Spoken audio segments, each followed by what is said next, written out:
Welcome back to another episode of Switch Movies with myself and my lovely co-host Ben Goddard, who I have not seen in about a minute.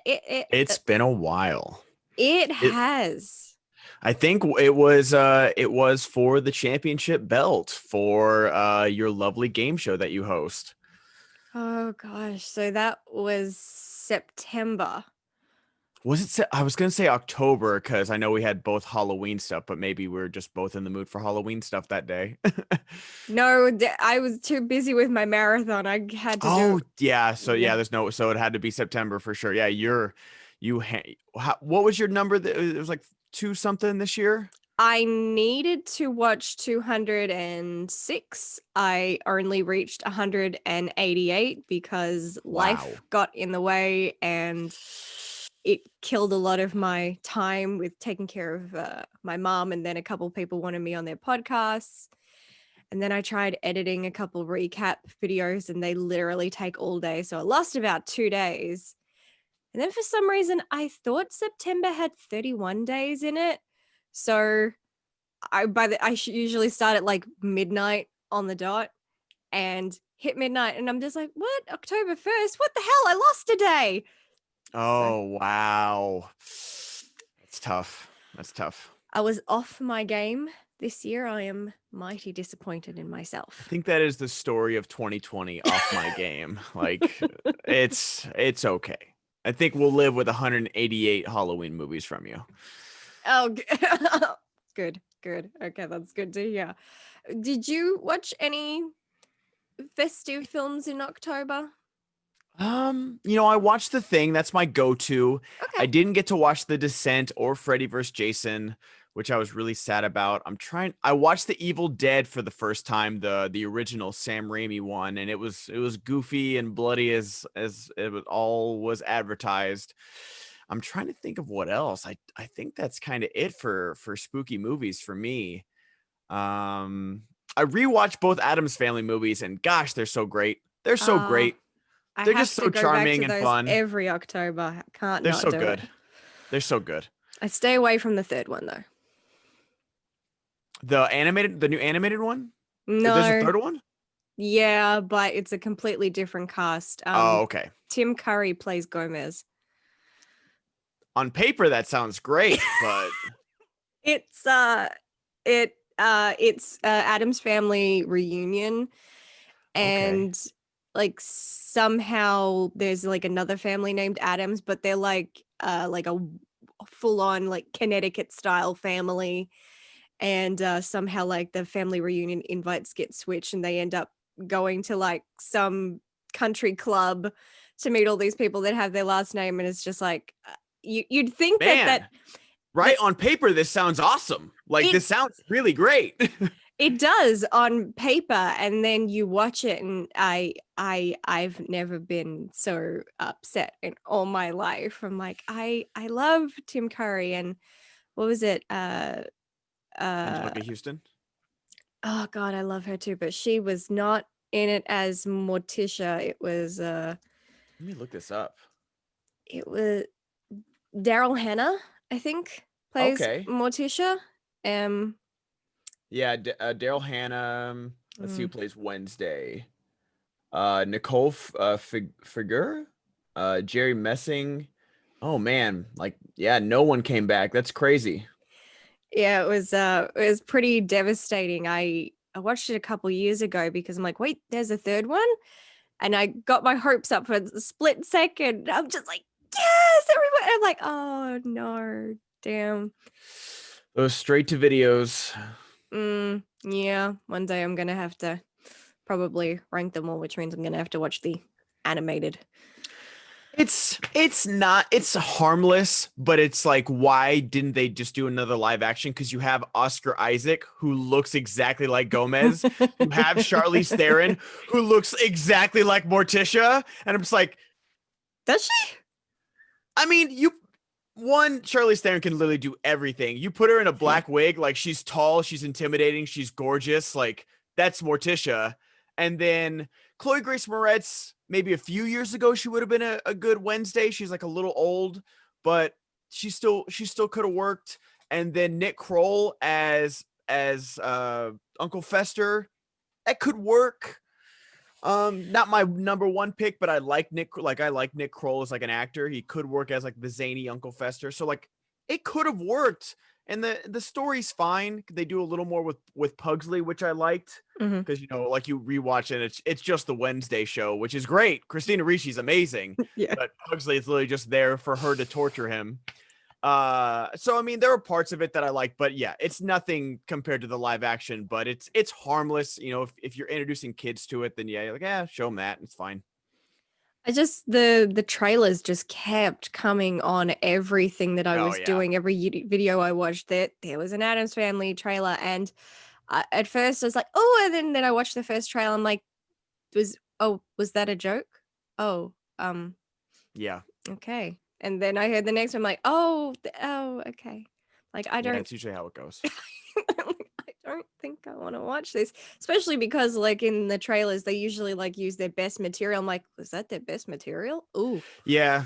It's nothing special, but it's also not like offensively bad or anything. It's just there. It's just like, okay, it happened.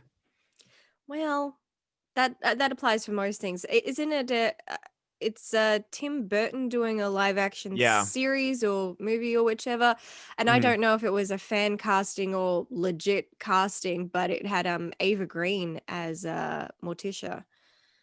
We did that cocktails and casting, and I think Sabrina picked Eva Green. Who I can't remember who I picked. I think I might have picked Rebecca Ferguson, or maybe we both just picked Eva Green. But Eva Green would be great. Eva Green is a great Morticia. I love all the fan casting where people say, get Christina Ricci to do Morticia now that she's grown up. Wouldn't be mad about it. Neither would I. And the pictures people put together, I'm like, okay, damn, she actually looks really bloody good as Morticia. So I would totally be okay about that. But on account of, you'd think maybe we would be doing something horror Halloween-ish themed or something, but as pointed out, I have zero time in October. Yeah. I'm too busy killing off all my brain cells watching movies. Yep. Which I don't recommend. People are like, oh, how do you do this? I'm like, by having no life. Yeah. So if you're willing to just, quit your job, give up all your responsibilities, you can marathon that many movies too. Yay. This year would have been the year to do it. If you were going to do it, 2020 was the year to do it. I know. But I guess 2020 is so shitty I couldn't even break my own record. Happens. I The knife cuts both ways. had to end on a really bad slump. Like I think like the last 5 or so, maybe 5 to 10 films I watched were just freaking awful. Yeah, I started like one or two of those, like like the depths of Hulu, whatever they're. It's like one was about camel spiders, and I was just like, oh my god, I couldn't even get through the first like 10 minutes of one. So I think I've seen that. it's possible. I can't remember what it was called, but it was so bad. I know I've seen a film involving camel spiders, so I don't know how many there could possibly be. Right? It So seems like a pretty niche category. Like, yeah. what bug have we not made giant yet? Camel spiders? Okay, greenlit. Yeah, that sounds about right. No, the last film I watched on my marathon was Verotica.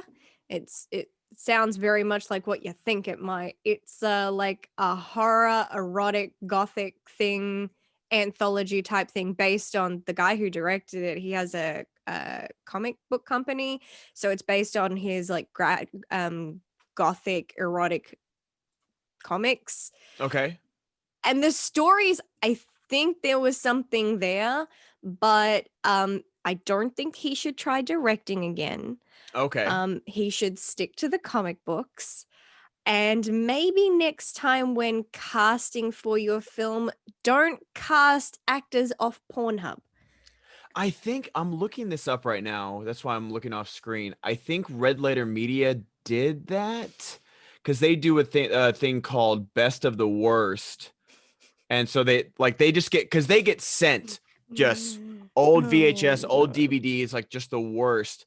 kind of stuff, and I'm trying to think. It's because it sounds like something they would watch, but I don't know. I'm not seeing it. I could have swore like Veronica sounds so familiar, and the fact that they hired porn actresses too, like that Because sounds so because familiar. just like because I do think the stories had potential if they were in the right hands to know how to tackle them. But the first story in the film alone, I'm watching it and I'm just like, okay, this is the worst French accent I've ever heard in my life. Yeah, Your boobs take up the entire screen, so those definitely aren't yep, real. they did. And the story, her acting just was not good. And then there was, and I think she was, her character was a prostitute, and there were all these other prostitutes. But I'm looking at them, I'm like, but you all seem like porn pros. And then I Yeah. went and looked at her IMDb, and like the first thing that caught my eye was a film titled "My Boss Loves Anal," and I'm like, "Yep, that tells me." I'm Oh, like, that tells me everything I needed to know about this see, film. why aren't we doing movies like this? Come on, Hey, Ashley Wisdom. hey, if you can No, think of a theme that uh, goes with, I will suggest Veronica to you I because, will challenge that ruling because it's my sexy boss likes anal. oh, my deepest Yes. apologies. Yeah, there are a couple of actors in there, one who's Australian who's not a porn star, so she almost feels out of place, but for a moment there I still thought she was probably. Yeah. So that porn star quality acting.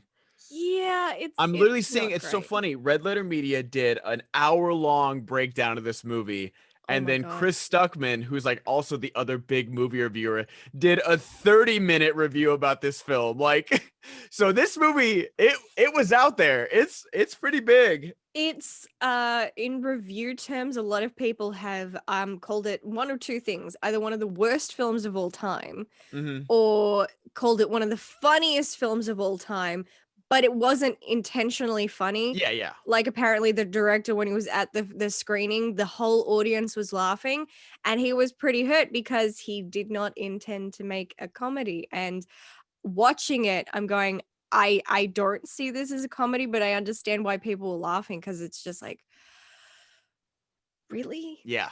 Yeah. Okay. It looked like I remember watching the Red Letter Media video and I was like, wow, this sounds like some in a normal year you'd get a group of friends together and get drunk and watch this and just like destroy it. But nowadays, like you're just gonna have to email me that link and I'll react to it. I do think I still have that in my OneDrive somewhere. So if you want it, Let's do it. it is yours. Viewer beware. Yes, absolutely. But then again, I mean, I watched a lot of trash, and I'm sure Ben's opinion many a time in these episodes is that I just watch trash in general. So It's very true. But get it moving into our topic today. We decided instead of doing something Halloween and there's no real Thanksgiving movies, we could have picked a movie from like the fall setting or something like that. But we decided to do female directors, which is a topic that has come up on Ashleigh's movie Oracle show that's plenty true. of times. And with it just seems like nowadays that is a huge focus of the zeitgeist where female directors are being put in the forefront. And so we wanted to celebrate that today. And I went with a very recent choice, and Ashley went one from the 90s. And Which I is pretty want to, much always what we do. yes, very true. Very true. It's very on par for us. So, Ashley, what was your pick for today? My pick was The Last Supper, which is a 1995 film directed by Stacey Tidal and written by Dan Rosen. It's this very interesting American Black comedy film that has these five liberal graduate school students who invite a string of extreme conservatives to dinner in order to murder them. I The reason why I picked this, I reviewed this on my channel a couple years ago. It was the first time I watched it because the trailer has lived in my brain for now decades. It was something that always came on at the start of almost every VHS tape that I watched, that trailer would just pop up. And so I always remembered the melody that played in the trailer. I remembered the scene of the house and the lightning and the rain. And then Oh God. I remembered Cool and the Gang playing, and I'm just like, what? I'm like, one day all these years later, that trailer popped in my head. I'm like, what was that movie? I'm like, I don't know what it is, but I'm gonna go and hunt it down. And I'm like, who was in it? I'm like, Cameron Diaz. We'll start with her IMDb, and I worked my way down, and I found it, and I watched it, and I was absolutely blown away by this film. I obviously, as a child, I don't think that I would have appreciated or No, no, understood no, what it probably was not. going for. So I think it kind of popped back into my head at the right time in my life so that I could take it in and understand exactly what it was trying to do. And it was actually really nice to revisit it. This is now only the second time I've watched it, but now I even get the black comedy even more. So there was like several times I'm laughing and I'm like, because it is a black comedy. It's not like Girls Trip. You're going to sit down, like piss yourself laughing because, oh my God, Yeah. that's hilarious. It's like, no, there's just something that it's so on the nose or so ridiculous that, yeah, it's funny. The satire of it is amusing. So, Ben, what did you think of The Last Supper? It's pretty interesting that this movie is from 1995 because the movie just came out this year. It was one of the few to come out in theaters, called The Hunt. And Mhm. The Hunt is a pretty like, it even got pushed back because like Republicans freaked out about it and said like, oh, you're hunting Republicans, like you're doing. It's like, even though it was legitimately the opposite, like Republicans should like this movie because liberals are the bad people in The Hunt, like Mhm. they're the ones murdering the Republicans. Right. And it's the same thing in this one. So I really love the opening scene. Bill Paxton, God, I miss him. He's so good. He's just so effortlessly good in this movie Mhm. because like all the grad students, like it felt like a stage play. Like the opening scene really felt like a stage play. Mhm. And honestly, you could probably do this on a stage, this whole thing on a stage. There's a few montages here and there. There's a lot. This movie is like Rocky IV with murder montages, honestly. It's like this movie is like half montage, and I really respect it. Oh. And the actors that they get, Bill Paxton, Jason Alexander, Mark Hammond. CSI, yeah, Mark Harmon, NCIS. Like I was like, wow, they got some names here. Wow, that's pretty cool. Ron Perlman. Yeah, Ron Perlman for sure. A young Ron Perlman. Man, was he good looking in the 90s. I I had know. not seen that earlier. Ron Perlman. Man, he was that voice and that swagger of him in that movie. Oh, it's so great. So I there was a lot I enjoyed about this movie. There were plenty of 90s corny cheeseball things like the lightning and the music and the fashion and just like the drama of it all. But I did have a lot of fun with this film. I wish there was a little bit more of that opening scene Mhm. where like they're legitimately going back and forth with all of their victims. Mhm. I wanted more of that, not, and I think that's the point of the movie is that they just became less interested of like hearing their side. They were just like, you don't agree with abortion, dead. You don't want to teach sex education, dead. Like, and that I think that was the point. But man, Yeah. that opening scene does a real good job of hooking you because Bill Paxton is obviously this crazy radical who doesn't believe in the Holocaust and stuff like that. Mhm. But then his final speech was like, you guys just talk. You don't do anything. Like, at least I'm willing to kill for my country, like kill for my beliefs. You guys Mm. are just, you grad students just sit around and say, oh, we want to make the world a better place, but you don't do anything. And you're like, yeah, yeah, Bill Paxton, the Holocaust is real, but that's a good point. That's a good point right there. They're not going to do anything. And then what's his name? The guy from Super 8. I like that actor, the blonde guy with the glasses. I can't think of his name. Uh, I yeah. Oh God. Ugh. Yeah. But just like when he gets his arm broken, and there's a moment where like he stumbles across the whole thing, he goes, "Owie, owie, owie!" I was like, "What was that?" Oh my gosh! So there were parts like that where I was like, "Oh, okay, this movie." But for most of it, I had a hell of a time. Yeah, and he was also in Drop Dead Fred, for the record. He was in Drop Dead Fred. He was in Drop Dead Fred, and I always struggle remembering his name. Ron Eldard, I think it was. Yeah, I think you're right. Um, Yeah, it's that's the funny thing, and I think that's why Bill Paxton's character is such a great catalyst for all the events in the story, because while you totally disagree with his political views and everything, with his, like, he already has this demeanor of like, maybe you shouldn't have invited this person to Right? your dinner table. Like, it's Like I very feel like these conversations would have come up in the car ride, like on the way over. Like if he's that open about people of color and Jewish people and stuff like that, where he's just like making casual dinner conversations with strangers, it would have definitely come up in the car ride when he picked you up. Yeah, I feel like it obviously started because they really opened the door to that, and he walked right in. Yeah. I mean, there's never going to be a more awkward moment at a dinner party when someone says Hitler had the right idea. Like,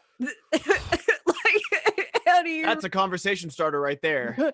that moment where everybody just kind of froze? It is how you'd react, because you don't expect someone to say that in casual dinner conversation. It's like, pass me the potatoes, Hitler had the right idea. Oh, are you That finishing? was probably my favorite line was like the guy was like, "Am I conscious right now? Am I like?" And they're still doing that awkward smile of like, "Is this really happening?" And it's Yeah. you don't realize you're in it till you're in it. And you're like, oh my god, like what do you?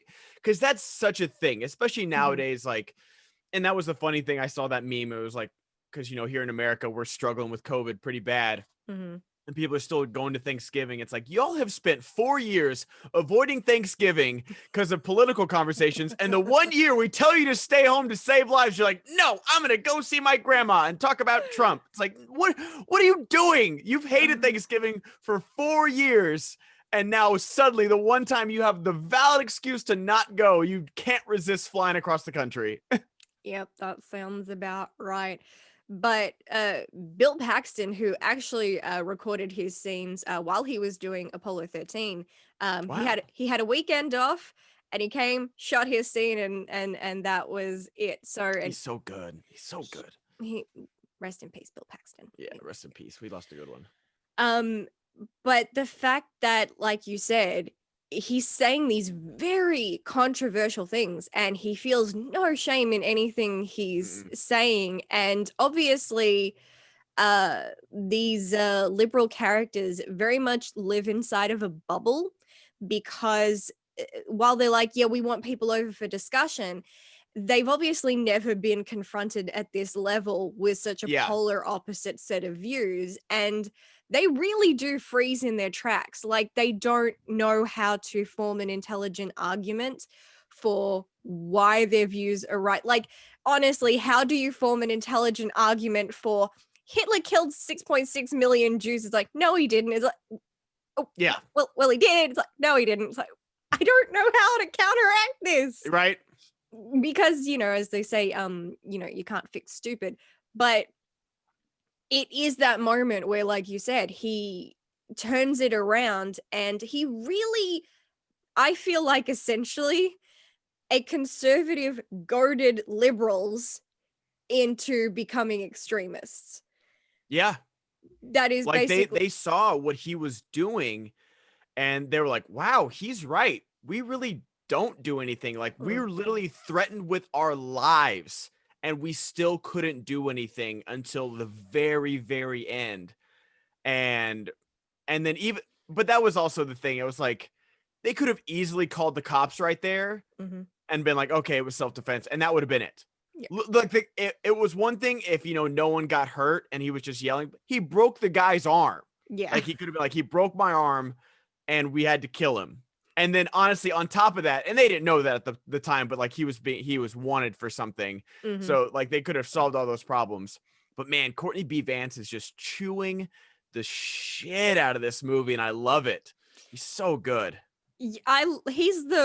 He's calm and collected through the whole time, but he's kind of got this.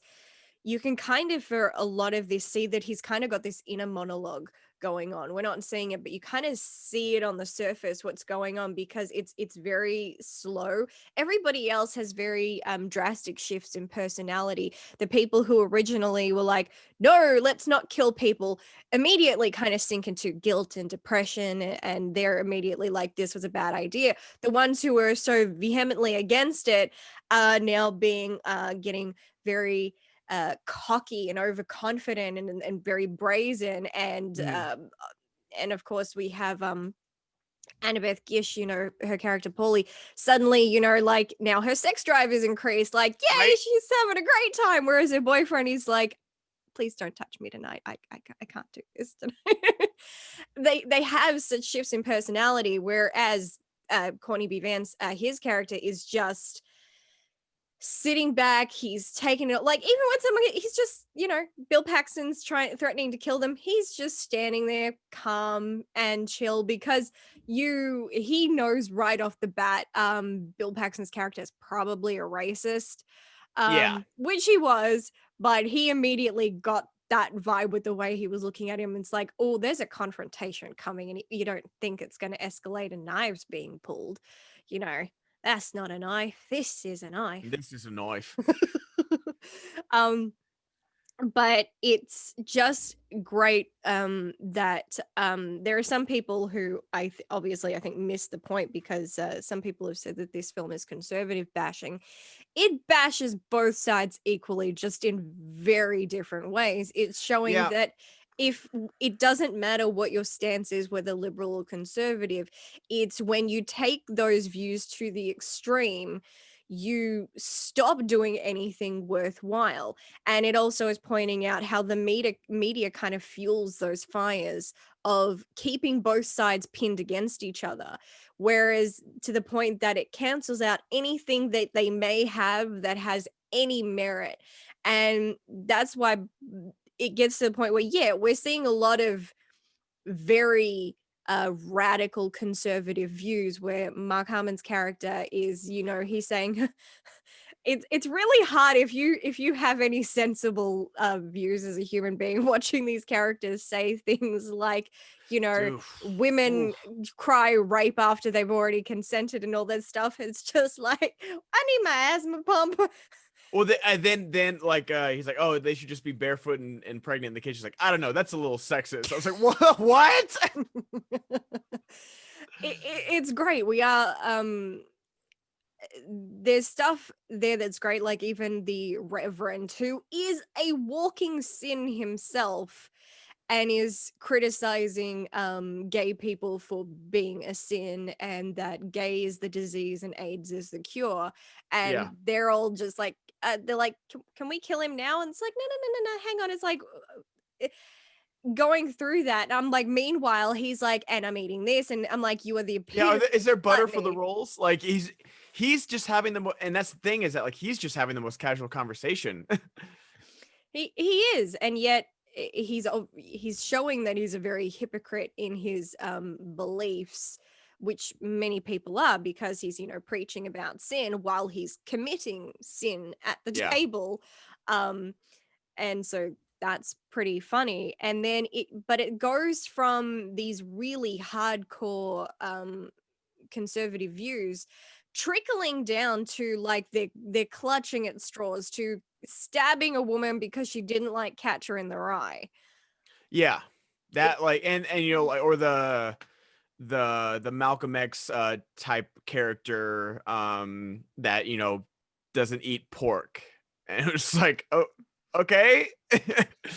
yeah, it gets crazy in that, and character of Mark, played by Jonathan Penner, who is husband of director Stacey Tidal. um and together they both did the By My Man, which just shows that sometimes you need to be a little honest with your spouse and say, honey, this Yeah. writing is not good. um but when he's saying, like, we're not even providing them a good, proper meal anymore.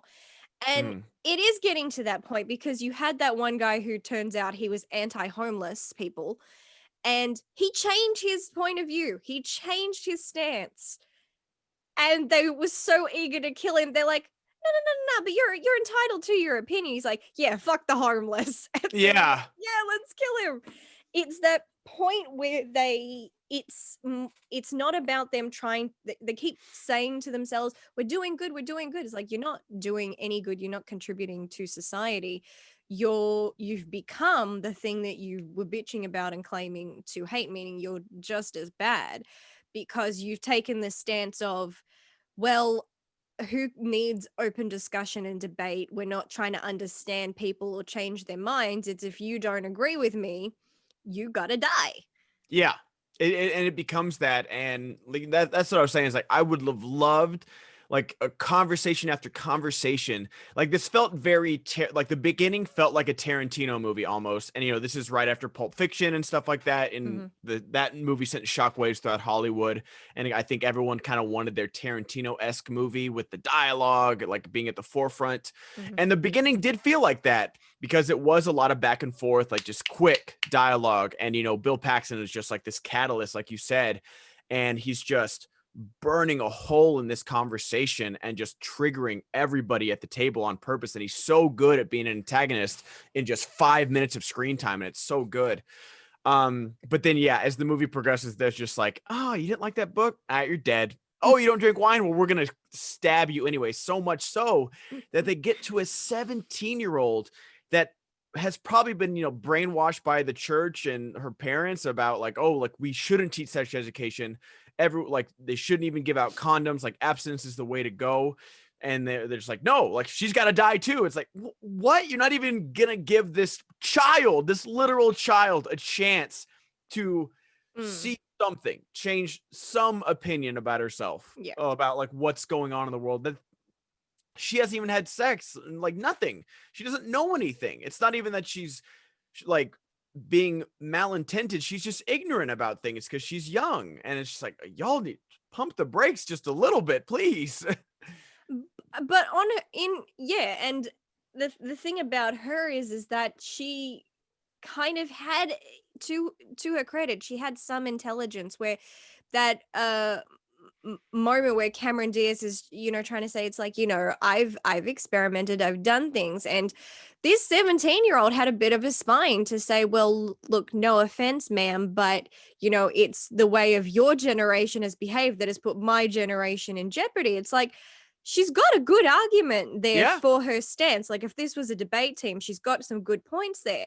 And they weren't willing to hear that. They just turned Mm. around and were insulting her because you've never had sex, you wouldn't understand it. It's like, Yeah. well, yeah, she doesn't want to have sex because she doesn't want to die. Exactly. And there's nothing wrong with the stance of thinking, wait till marriage. That Yeah. There's nothing wrong with abstinence, like regardless of your reason for it. Yeah, and it is definitely a good way to avoid sexually transmitted diseases. So she's got a point there. Yeah. Guaranteed, you could end up marrying someone who did not follow that same stance, and you may be in with some trouble. But Yeah. but it's that there were moments where someone, you can see that they're kind of, as bad as their reviews are, there's a nugget of honesty or truth to it, where it can open a door to really interesting conversation, where you can both go back and forth on each other's views till you find a common ground, which is meant to be the whole point of any political debate. It should be finding that common ground. And these guys just are not. They don't want it. No, they're not there, which is why, as much as the in between gets repetitive, it makes the ending, when Ron Perlman's character come along, so much more impactful, because he really puts them in their place. And he's basically saying, look, I'm not conservative, I'm not liberal. And they're just like, but you have all these really big views. And he's just like, well, sometimes if you want to get heard, you gotta say some pretty controversial things Yeah. because it gets you noticed. He just knows how to work the rating system. He's acknowledging it. And that moment where he says, he says, the average person knows what I'm doing. He's like, it's the unintelligent, naive people who take what I say in the extreme way and hate what I do. And that moment where they kind of all just froze because they are that person. They hated him and his views and did not understand what it was he was doing, which as they're like, "What are you doing?" He's like, "I'm the voice of dissent." And and he is because he's there, and whether whatever he's talking about, he's speaking about it with reverence and intelligence to the point that he forces you to listen. And unlike them, where they're just sitting there because they have been brought to school, classes in session, and they are really just suddenly reflecting on their recent life choices, going, "We fucked up." We'll say this though, and that the Ron Perlman character really resonates, I think, so much harder in 2020 than it ever possibly could have in 1995 because we Mhm. have so many of those. We Yep. have the Alex Jones and the Sean Hannitys and the Tucker Carlsons of the world. Ugh. Uh, but that's the thing is that it does seep into your brain, and yes, it does. Maybe the average intelligence person like brushes it off, but the people that he doesn't cite are the most dangerous because they Mm. are so fantasized and like Yeah. in this cult about the deep state and this and that, and it's just like, oh my gosh, like yes, an average intelligence person will brush you off and be like, okay, this is just Mm. nonsense, but that shouldn't like escape any responsibility of the Ron Perlman character in Yeah. this.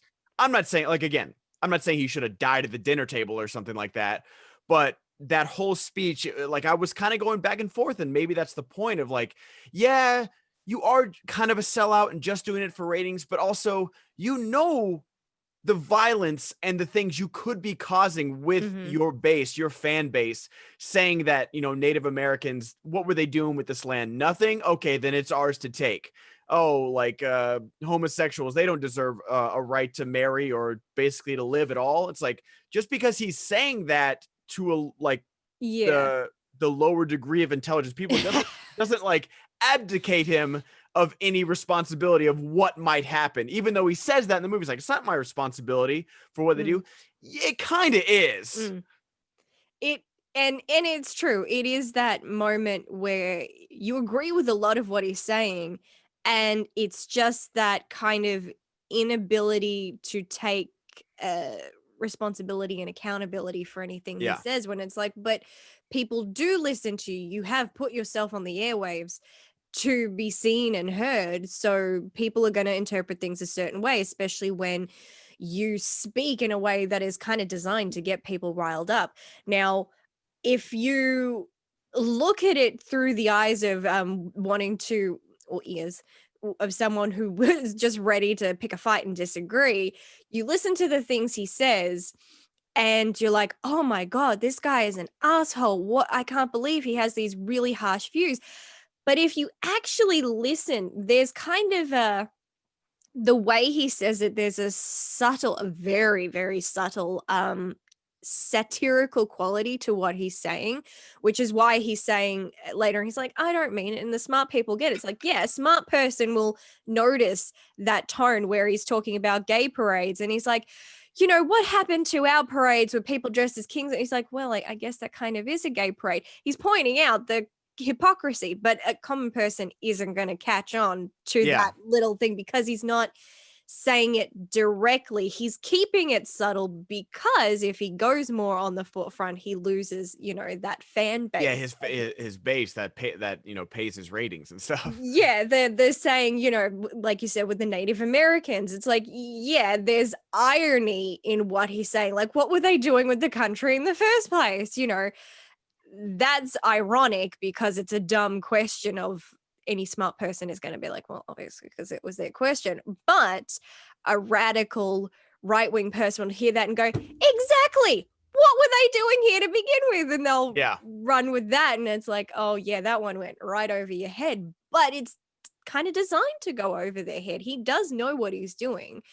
He's Oh, absolutely. Like the Ron Perlman character is very, very intelligent. Like he knows exactly what he's doing, and that's why I don't like when he says like it's not my responsibility. It's like it is. yeah, It really is it because you is. know the harm you could cause, and he knows the good he could do too. Mhm. Like if he was speaking And granted, if he was like, "Oh, we should like burn bras and do all this stuff," like people would do I'm that. for Like that.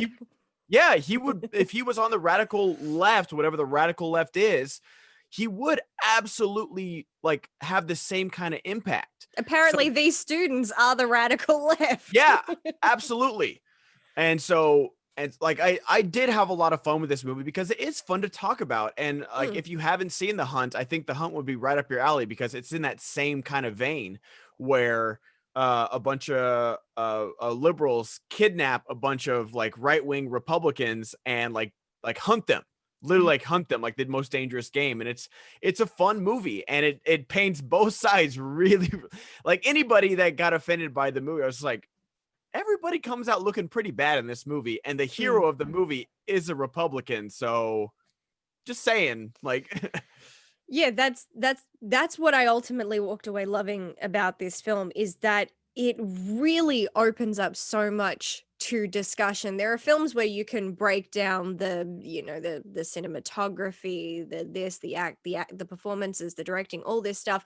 But this is you break down the story because it's designed to be broken down and everything open to discussion. I mean, Ron Perlman's character was inspired by Rush Limbaugh, so there's it all right there. Um, but everything comes full circle when we get to the point where Courtney B. Vance's character asks the question that they have based their very foundation of killing people is if you were in early 1900s Austria and you sat down with a young Adolf Hitler before he killed anybody, what would you do? And their response would be kill him before he kills everybody else. And there's Ron Perlman, and he's like, no, he's like, no, I wouldn't. They're like, oh, so you'd let him kill me? He's like, I didn't say that. I would have an intelligent argument and debate with him, and I would try to change his mind. And they're all like, oh shit, we didn't even think of that. yeah, Everybody just jumped to killing, but that's the beauty of this film. Nobody looks good. It shows the pitfalls of both sides when you take a view to the extreme, to the point where every both sides are so laser focused on outdoing the other and painting the other as the villain and themselves as the hero that they're not actually getting anything done. He says the extreme voices get heard the most, but they don't do anything. He's like, it's the moderates who get things done because they're the only ones who are kind of willing to like reach across and talk with each other, whereas everybody who's just screaming the loudest, that's all they're focusing on is who can scream the loudest, yeah, like Trump. yeah. And so I do like, and that's the thing is that I do feel like this would be a good movie for people to watch nowadays because like I think it resonates even harder with Yeah. all the characters, with like what they decide to do, and how it ends up and how they listen to people less and less and less and less, and it's just like, and then the one person. I do have to ask, did you like the ending? The ending I have tried over the years to understand which what the true meaning is, and it can go one of two ways, and I'm still not sure which one is the right interpretation. So I am a little frustrated. As much as I love this film, I am a little frustrated the fact that I don't 100% understand what happened in the end. That does get to me. That's the thing. Like I wish they would have just faded out on the toast. Like the whole painting thing. Mm-hmm. It was like, okay, so he did do it. Like he did poison their cups, but it's a weird painting. And I know like the guy painted the Sistine Chapel, Mm-hmm. wish.com Sistine Chapel. Um but like other than that, like the paintings weren't like a theme throughout the movie. Like we got them in the opening credits, but Right. they didn't do. I didn't look at them much. Maybe I Mm, need to watch them again to see if like they're foreshadowing what happens in the film. mm, But if the paintings would have been a theme throughout the movie, then I would have understood it. But the mhm. fact that it was just a painting of him standing over them with the cigar and the bottle and them all dead around him, I was like, okay, so does that mean that he did poison them, even though the wine bottle wasn't empty? Yeah, it does, obviously just from looking at it, it's like, oh, okay, he poisoned them. We saw that he clicked and figured out that these are the ones who've been going around killing people. He's smart enough look, they weren't really that great at hiding it. No, And they like literally like 10 giant mounds in their backyard. Like, oh my gosh.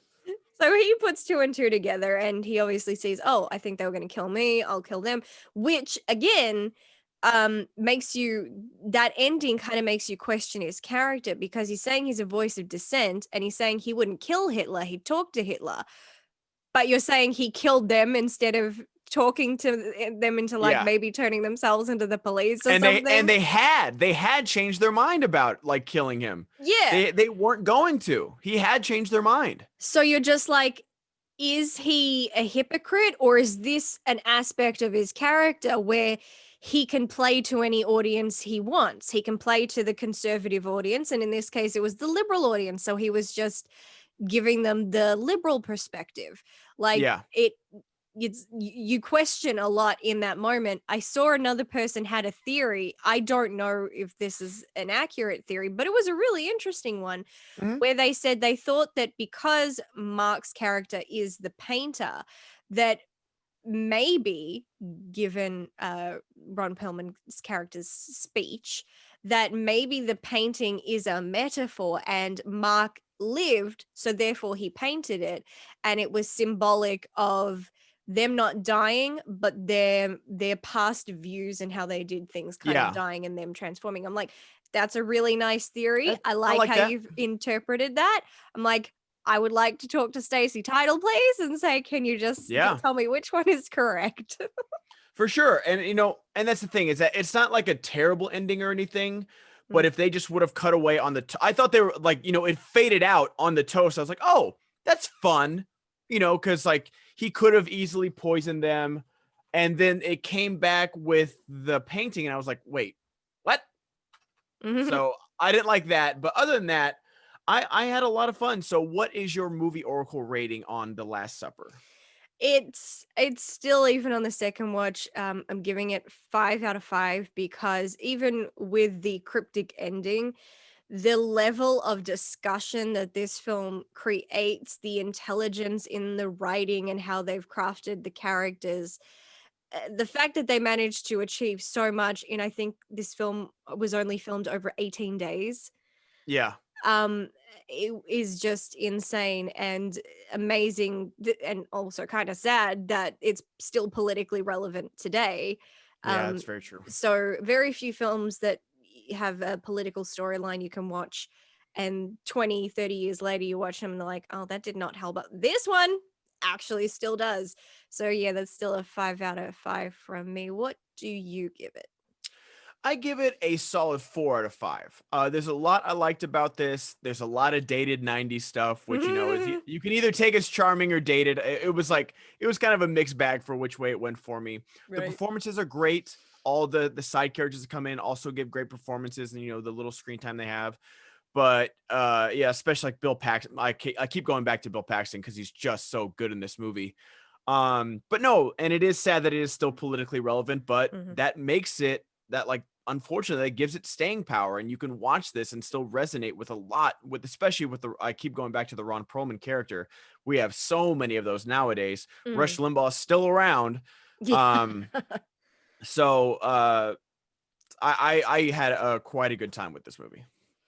I love that. I don't know, maybe that was one of the highest scores I think you've given a film I've I given think you. it's up there. It's It's up up there for there. sure. I will take that gladly, because I really haven't heard it really hardly any negative critique from you on What this was the film. So movie that, because I remember you tweeted out about a movie or like put on Facebook, "Oh God, I'm watching this," and then you fooled me and you ended up loving it. I can't remember which one that I think that was was. Lars and the Real Girl.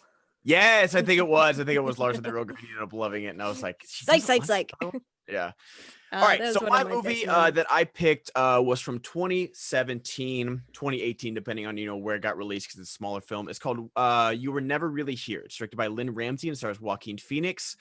And Joaquin Phoenix, I'm just gonna read the summary so I don't get rambly. A traumatized veteran unafraid of violence tracks down missing girls for a living. When a job spins out of control, Joe's nightmares overtake him as a conspiracy is uncovered, leading to what may be his death trip or his awakening. So, we Joaquin Phoenix is one of the best actors working today. He's had a resurgence in the last few years, and for me, he's never really given a bad performance. Mhm, Maybe not like the best movies, like Joker. I didn't really like Joker as a movie, but he's very good in Joker, and he mhm, won the Oscar for it. mhm. This is the movie he should have won the Oscar for, in my opinion. Okay. This for me is the post-traumatic stress movie about depression and mental health that should have made $1 billion. Mhm. Obviously Joker, Batman, comic book, it's gonna make more money. I have no unrealistic expectations about box office in my head. But this is the movie that I felt like properly showed and accurately showed like what mental health can do to you and just how it's just this weight. And that just the scene where he's in the spa with the towel and he's just breathing it in, just breathing it in over and over and over again. And it's like a 30-second shot, like uncut, and it's just so good. What did you think about You Were Never Really Here? I I'd had a thought of what kind of a film I was going into. It was not that at all. So even though I'm like 15 minutes into the film and I'm still like, I still don't know what this film is. I don't know what I'm about to watch yet. And I'm 15 minutes in. I'm like, I'm so tempted to go read the synopsis. And I'm like, nope, I'm not gonna do it. I'm not gonna do it. I'm just gonna freeball it. And it's it's amazing how much story this film is able to tell with virtually no dialogue. Mhm. There's like maybe like one page of dialogue in total in this entire film.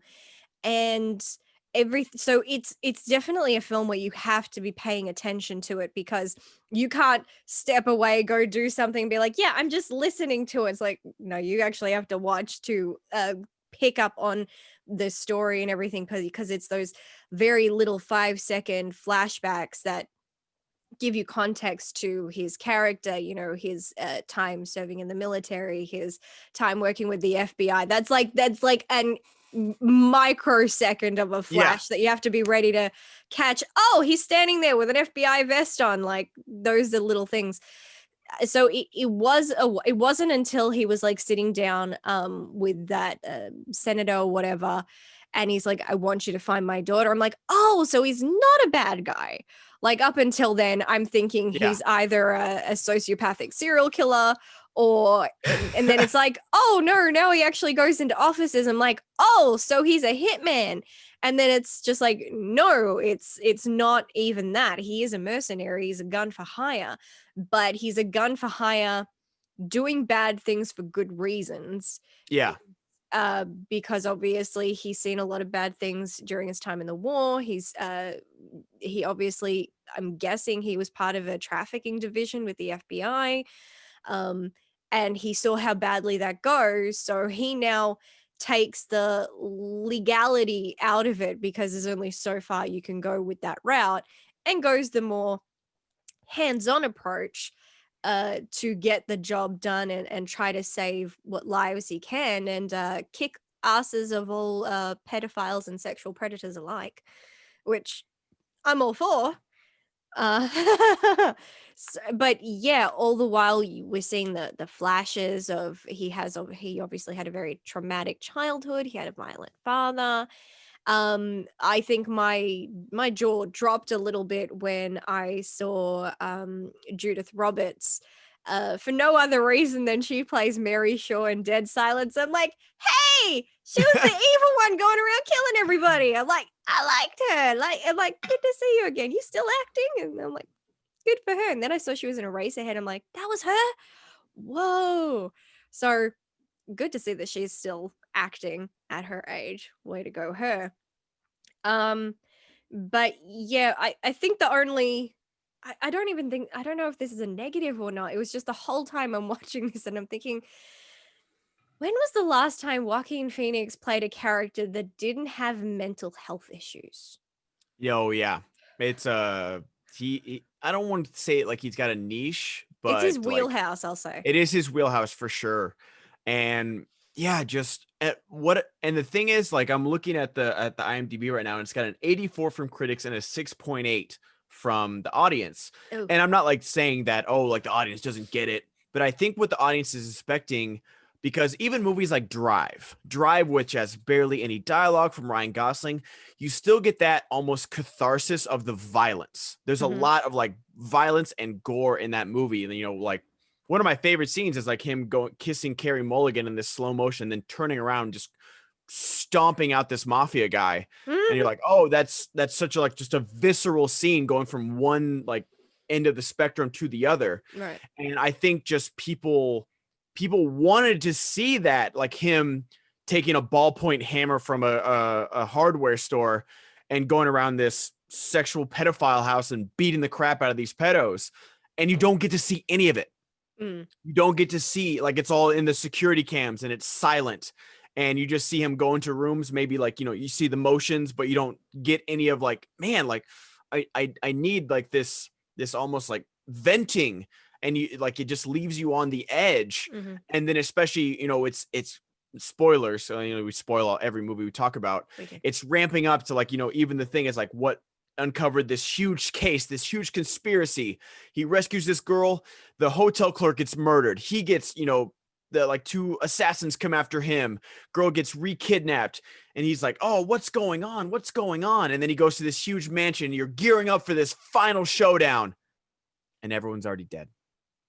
Like, it's like, what? And like, even, and just like in that moment, you are Joaquin Phoenix, where he's like, I was ready to die. Like, all my demons were about to be exorcised. Like, I was Mhm. ready to leave this world.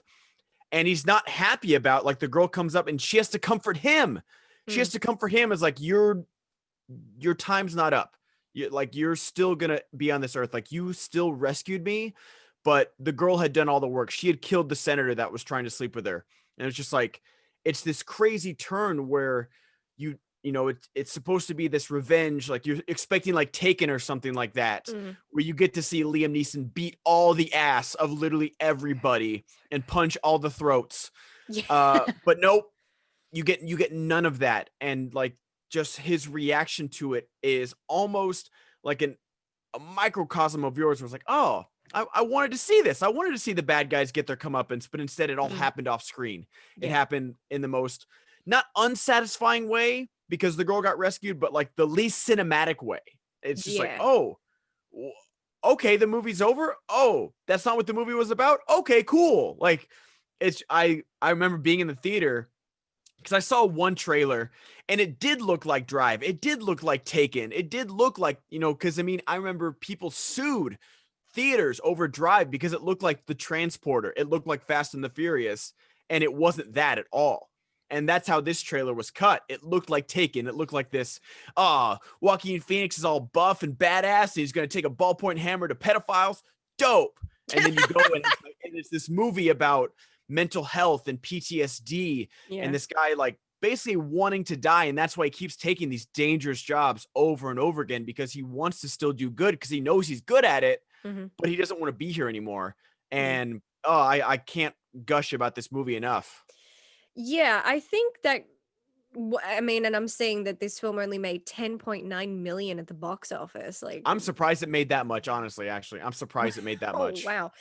It's it really says a lot about audiences these days.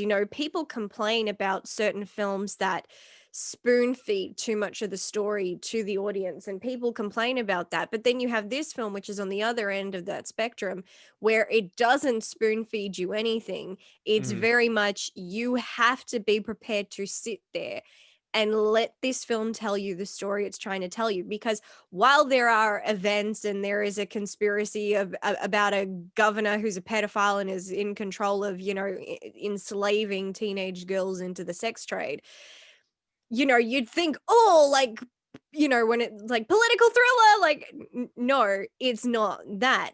That is part of the story, because that just is that is the element that strings everything together and gets us from point A to point B. But Yeah. the story is about Joaquin Phoenix's character. It's about his trauma, his this, and it's just like trauma that's been compounding over the years. And this man is hanging on by a thread.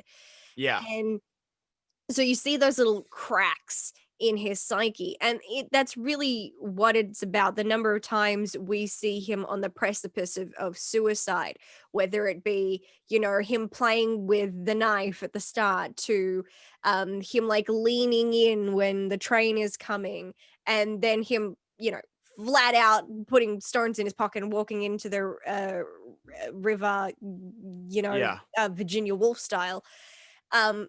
But it is his story, and I guess really what the story is about at the end of the day is mental health and PTSD and all those things, and the other stuff is inconsequential. So I can understand, we as an audience, we want that catharsis because we don't get it in life, so Yeah. we crave it in movies to give us that relief that we desperately need. Whereas this film was reflecting on real life so much, and real life doesn't have that catharsis, so that's why this film doesn't have it. So I can understand why an audience member would be so frustrated and be like, Yeah. no. And that's the, like, when I was saying like the audience score is lower, like it wasn't like a, oh, you just don't get it. No, like I understand why people would be frustrated or Mm, wouldn't get what they wanted out of this movie.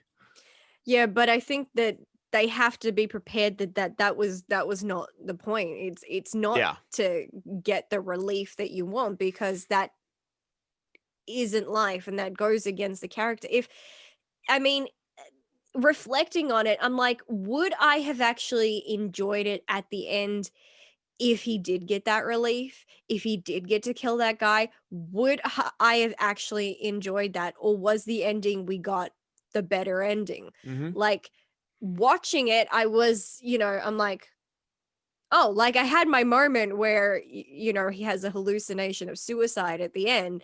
And I did have my moment of, oh, wow. And then the fact nobody's reacting, I'm like, oh, this isn't real.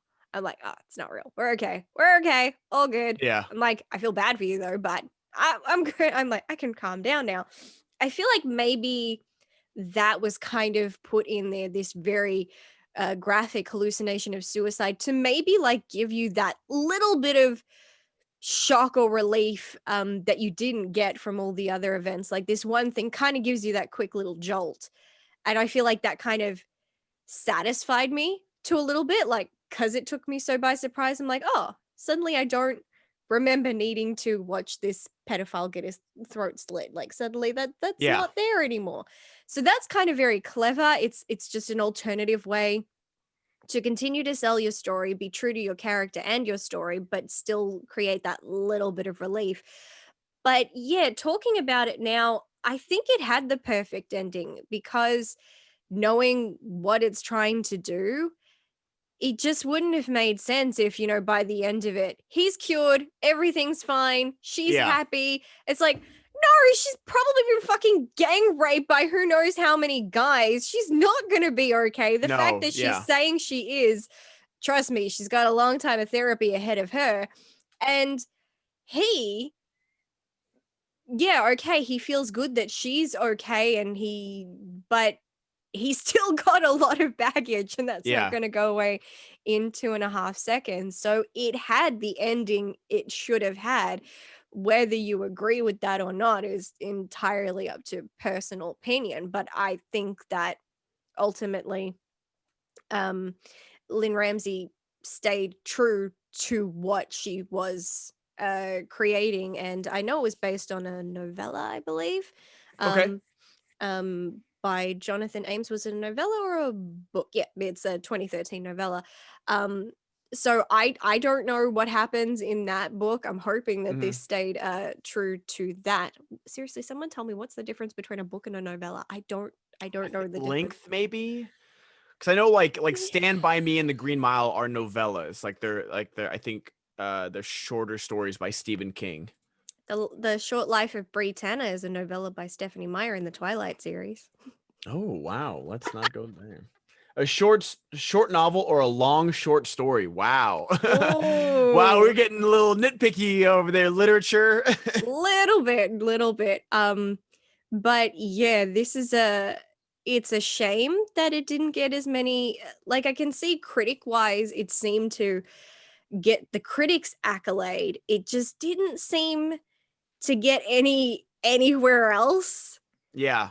It seemed to have either really gone over people's heads, or maybe people were like me and kind of saw the poster and the title and immediately had this kind of like, I thought it was going to be something along the vein of like Her or something, and I'm like, he's probably going to be someone with like depression and he's like having a midlife crisis or something. And then I'm watching the start of the film like, he's cleaning a hammer and there's blood, and oh look, he just beat up that guy who tried to beat him up. I'm like, this is not what I was thinking Yeah. it was gonna be. And I remember the first thing that actually took my interest in the film was how they depicted the title.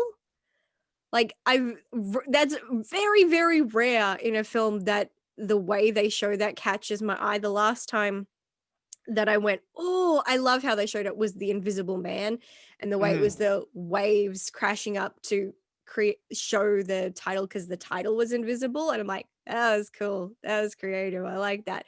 Whereas in this one, it's he's in the back of the cab and the driver is just kind of singing to himself, and then there's just that moment where he just mouths the title, "You Were Never Really Here," and the words appear on the screen. I'm like, "Ooh, it's kind of an interesting, like, Yeah. hallucination that's revealing I'm like, "I don't think I've seen that before," but that was pretty intriguing.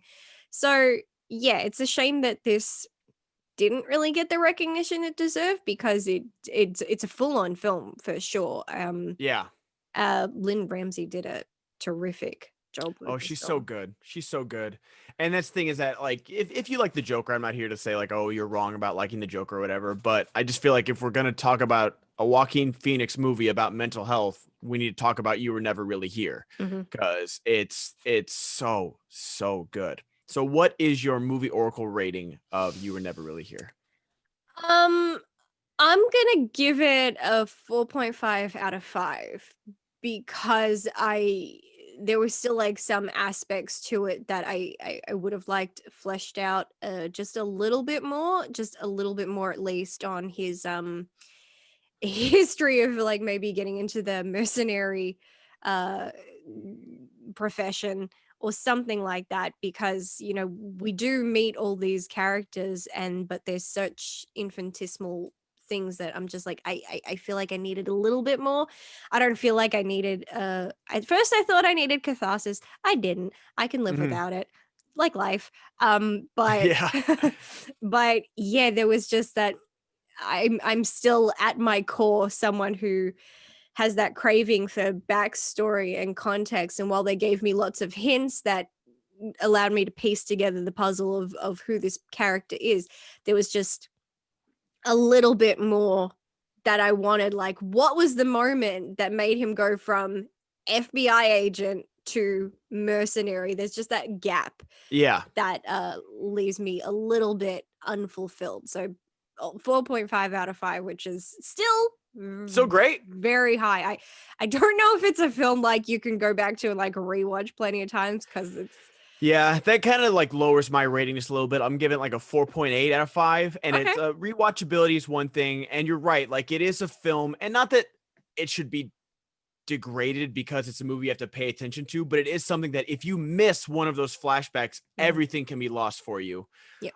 But Lynn Ramsey directed the hell out of this movie. Joaquin Phoenix like commands every single second of on-screen presence. Like he's just so good in this movie. And I'm excited to see what they both do next. But I'm like, Joaquin Phoenix is set. Like he's good. He's gonna be in plenty of things. I'm excited to see what Lynn Ramsey does next.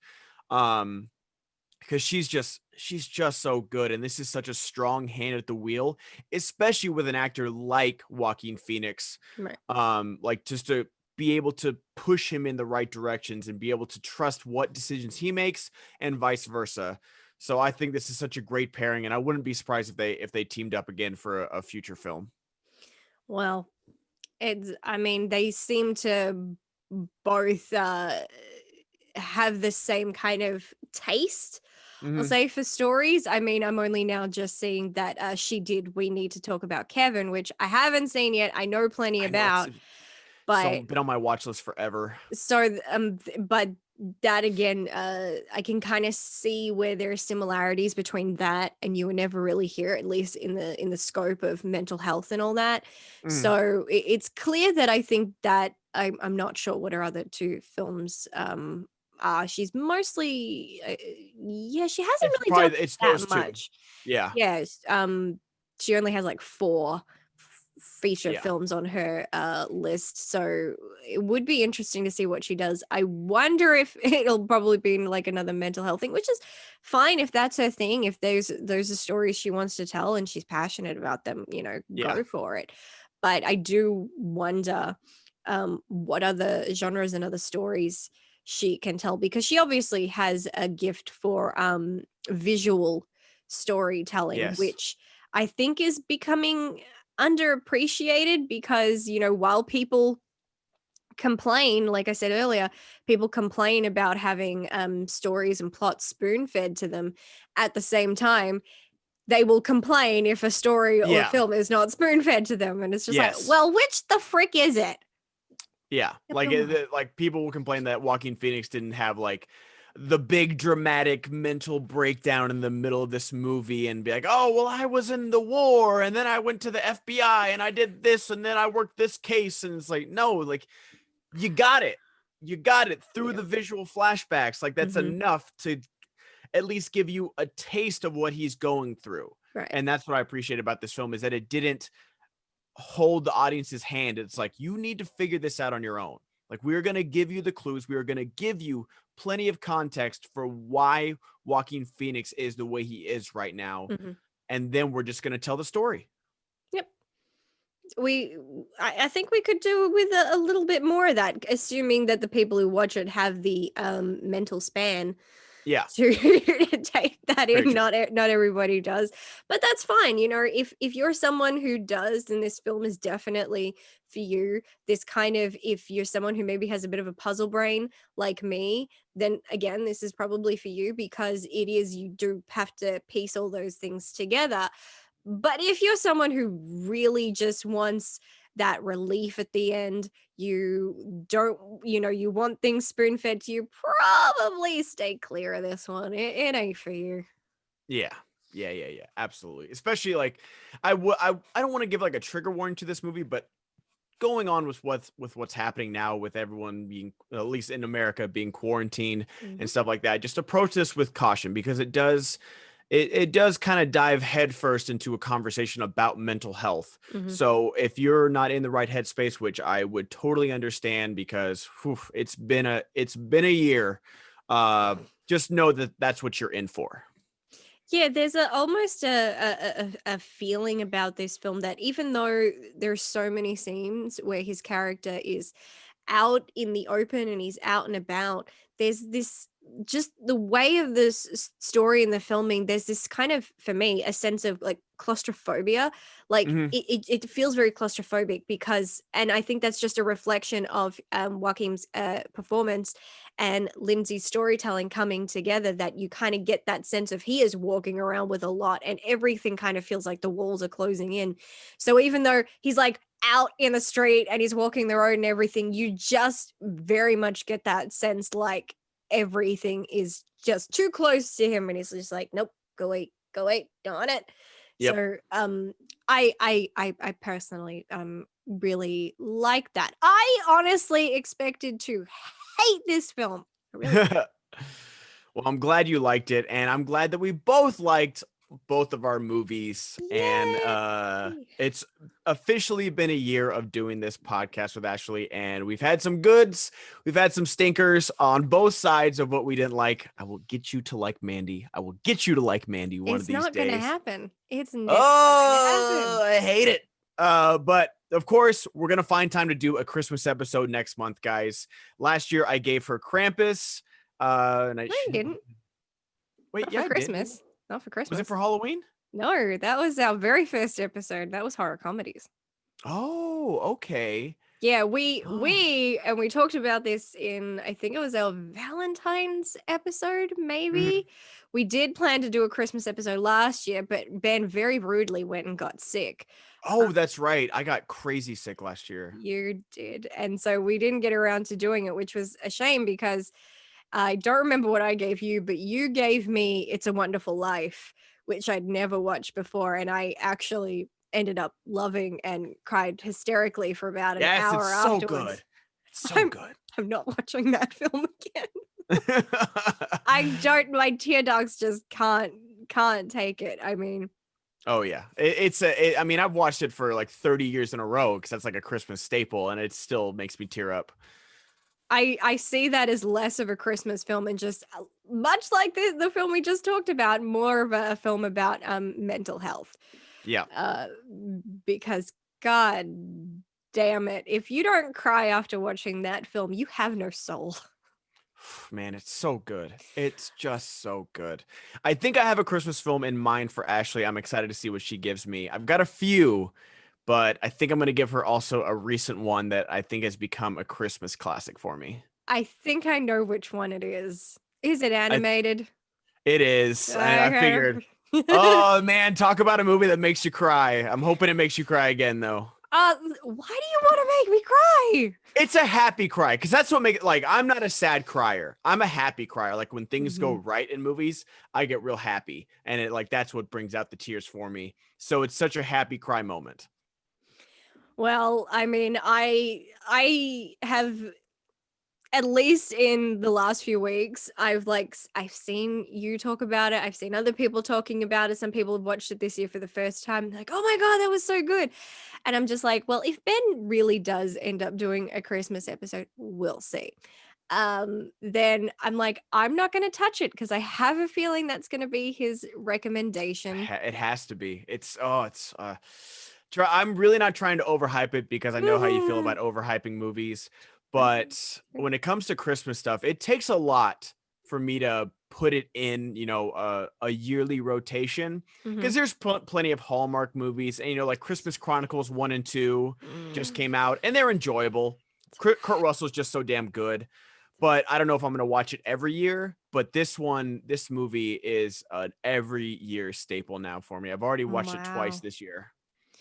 Yeah, I feel like in and I'm sure we'll talk about this more in the next episode, but I feel like it's very hard in recent years to find a film that I want to add to my Christmas rotation. I've pretty It's tough. much yeah, I don't think I've added anything modern to the list since The Grinch and until the Christmas Chronicles came along, and I'm just like, I Mhm. need Kurt Russell Santa in my life every He's year. top five Santa for sure. I don't know Oh, if that's going to be a yearly rotation, but he is top five Santa for sure.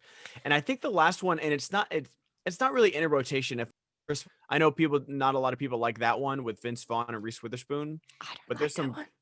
I know it's very polarizing. I found out. But that's probably the most recent one until this movie, and this movie just blew the doors off everything for me. Four holidays or four Christmases, depending on where you are, is only one of two films that I have ever given a flaming Christmas tree to. Wow, what's the other one? I think it was Home Alone 4, or was it 5? What? It's on par with Home Alone 4. Oh my gosh. Was that the Fred Stewart one?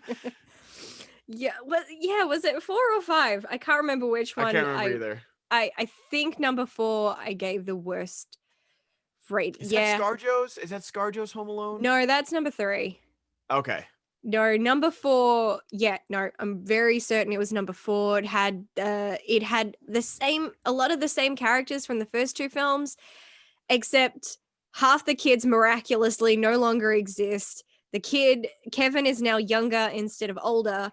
Um, he what his parents are divorced and like the dad is poor. I'm like, but the dad was the rich one. He had all the Right? money. I'm like, this movie makes no freaking sense. And there's only one half of It the is the French Stewart one. It is the French Stewart one. yeah, only one half of the Wet Bandits with his girlfriend who I love in so many things, but not this. Yeah. Yeah, no. I Oh God, those extra seagulls. Those two films just did not need to No, be. no, no, no, no, no, no, no. And then Malcolm McDowell in the fifth one. Why? Why? People got to get paid. Oh, that's like the number one comment I got whenever I talk about Jaws, and I did my Jaws ranking. As soon as it gets to Jaws the Revenge, and they're like, "Yep, Michael Caine, but it got him that nice house." Michael Caine didn't accept his Oscar because he was filming Jaws the Revenge. Oh, really? He couldn't attend the Oscars because he was in the Bahamas filming Jaws the Revenge. True story. That's pretty funny. I actually really like that film. Ironically, or like as a movie. I actually liked the film. I thought it had way more continuity to the second film. I think Jaws 3D is the freaking worst. Has barely any. Yeah, with at the water park with Dennis Quaid. Yeah, that one's bad. And the 3D shark that doesn't actually move. It's just a picture of a shark that gets closer to the screen as you go along. It's so great. It's so good. Sorry. I love it. Yeah, but we have been talking plenty, which for us, most we've talked in ages. Yeah. It wasn't for these things, I'd forget what he looked like. The children don't even know what you look like anymore. And now I come back all with my scraggly, awful quarantine facial hair. I wonder how much facial hair he'll have next time. Or maybe he'll have like a goatee, or maybe he'll have gone completely white. Gonna go the full Kurt Russell Christmas Chronicles beard. Nice. I could live with that. Oh, he pulls that off so nicely. He does. He really does. It's Silver Fox. Yeah, I actually like that they went with silver instead of white. That was a nice change. But yeah, we have I'm going to make an assumption here, but on my part, I think that we've had a good time today talking about our film choices. I don't think we've ever agreed so much in our lives. I know that we did a lot of agreeing in the Valentine's episode, even though we both had different stances on Simply Irresistible. He didn't like it, I did, but we agreed on everything. So it's the ugliest film ever. I don't know why I like that film. I really don't. I don't I appreciate your love for bad horror movies and stuff like that, but I will never understand that movie ever. I think there's just got to come a point with some films you just got to learn to turn your brain off. I'd have to have a lobotomy for that movie. Ouch. But yeah, as always, if you enjoyed this episode, you can check out past episodes of our podcast series. You will find past episodes. If you're watching via YouTube, you will find them all on my channel. You will find one episode, however, that we did live over on Ben's channel. We did disaster movies, so we both actually ended up picking zombie movies, funny enough. Or if you are listening to the podcast, then you can find past episodes through the stream, going through Spotify, SoundCloud, or iTunes. And if you would like to find out what else we are up to, then you can go into the descriptions of each of these, whether it be YouTube video or podcasts, and you can find links to all of my social media and Ben's social media, and you can hit us up there. And I mean, you can try and suggest movies to us. We probably won't accept them, but you're welcome to suggest them anyway. Welcome to. Yeah. We just will not care. We appreciate it, though. But thank you so much for listening, watching, wherever you are. We hope that you are having a good holidays and everybody stays safe, stays healthy. Yes. And yeah, this has been great. Ben, anything you'd like to add for the sign off, or no? No, I definitely miss doing this podcast. I'm glad to be back, and I'm excited for the Christmas episode.